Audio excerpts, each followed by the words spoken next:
మనం పొందడానికి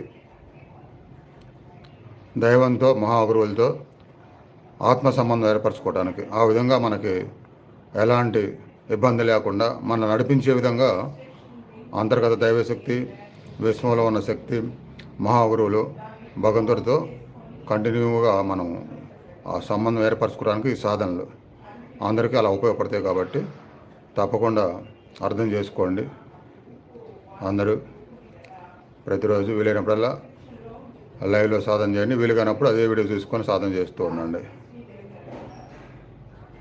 భగవద్గీతలో చెప్పిన శ్రీకృష్ణ పరమాత్మ చెప్పినటువంటి ఏకాగ్రత, దైవ ఆత్మస్థానం కనుభవం మధ్య స్థిరంగా నిలబడతాం, దర్శనం చేసుకోవటం, అది కూడా దర్శనం కూడా స్థిరంగా నిలబడతాం అనే సాధన యొక్క ప్రక్రియ, దానికి చాలా కాలం పట్టిన సరైన సిస్టంలో ప్రతిరోజు చేస్తే